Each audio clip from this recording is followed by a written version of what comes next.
Ümumdünya Şəhərsalma Forumunun 13-cü sessiyası çərçivəsində baş tutan əlaqələndirmənin mərkəzində şəhərlər, şəhər yenidən qurması və regional əməkdaşlıq mövzusunda tədbir keçirilib. İqtisadiyyat naziri Mikayıl Cabbarov bildirib ki, şəhərlərin dayanıqlı inkişafı və azad olunmuş ərazilərin bərpası Azərbaycanın əsas prioritetlərindəndir. Azad olunmuş ərazilərdə həyata keçirilən bərpa prosesi təkcə infrastrukturun yenilənməsi deyil, eyni zamanda yeni iqtisadi imkanların yaradılması, dayanıqlı inkişafın təmin olunması və regionun uzun müddətli sülhə inteqrasiyası deməkdir. Qarabağ və Şərqi Zəngəzur iqtisadi rayonlarında həyata keçirilən layihələr ağıllı şəhər, ağıllı kənd və yaşıl enerji konsepsiyaları əsasında formalaşdırılır. Biz azad olunmuş ərazilərdə müasir şəhərsalma standartlarını tətbiq edirik. Bu ərazilər gələcəyin dayanıqlı inkişaf modelini əks etdirən nümunəvi regionlara çevrilir. Nazir bildirib ki, Azərbaycan son illərdə həyata keçirdiyi geniş miqyaslı bərpa proqramı ilə azad olunmuş ərazilərdə müasir şəhər və kəndlərin qurulmasına xüsusi diqqət yetirir. Nazir həmçinin Bakı və Sumqayıt şəhərlərinin ölkə iqtisadiyyatında roluna toxumaraq bildirib ki, bu şəhərlər birlikdə Azərbaycanın əsas iqtisadi mərkəzini formalaşdırır. Azərbaycan Xarici İşlər Naziri Ceyhun Bayramov bildirib ki, işğaldan azad edilmiş ərazilərdə mina problemi ciddi maneə olaraq qalır.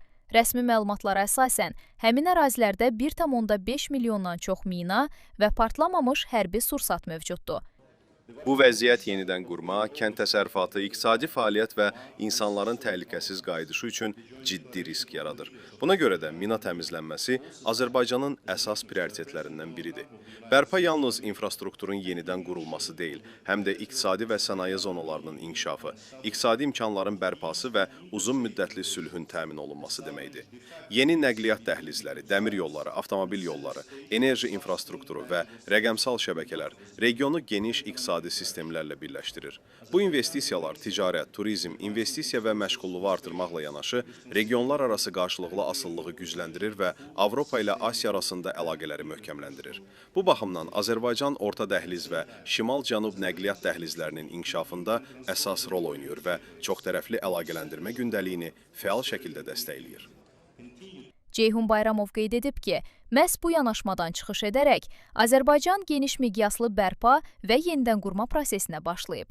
O əlavə edib ki, münaqişədən sonra azad edilmiş ərazilərdə həyata keçirilən geniş miqyaslı bərpa və məcburi köçkünlərin geri qaytarılması Azərbaycanın sülh gündəliyinə sadiqliyinin açıq göstəricisidir. Nazir qeyd edib ki, təxminən 15 milyard ABŞ dolları həcmində investisiya ilə Azərbaycan regionda münaqişə səhifəsinin bağlanmasına səmimi marağını nümayiş etdirir.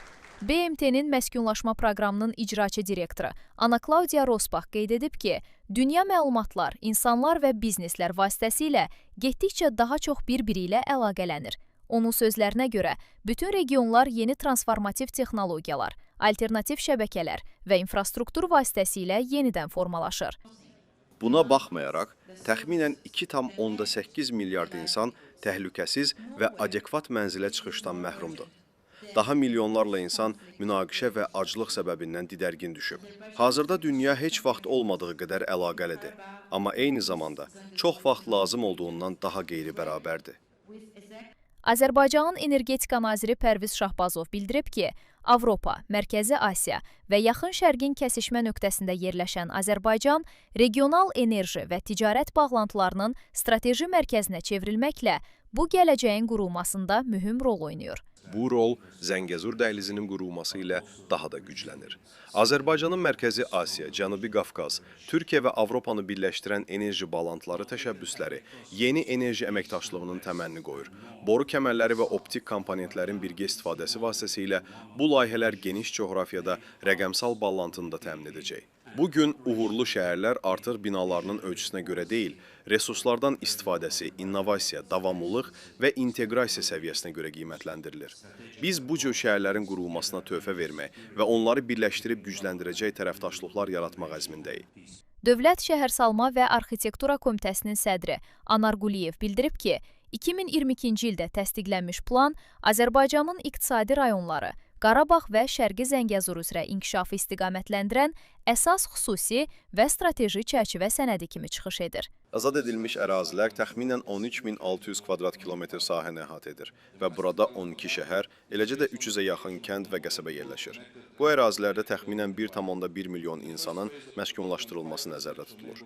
Strateji plan Qarabağ və Şərqi Zəngəzurda şəhərsalma, nəqliyyat infrastrukturu, iqtisadi fəaliyyət, ekoloji sistemlər və kənd yaşayış məntəqələri arasında əlaqələndirilmiş inkişaf modelini müəyyən edir. Onun sözlərinə görə, sənəd şəhərsalma infrastrukturu, ətraf mühitin idarə olunması, resurs bölgüsü, enerji sistemləri və demoqrafik proqnozlaşdırmanı vahid əlaqələndirilmiş inkişaf çərçivəsində birləşdirir.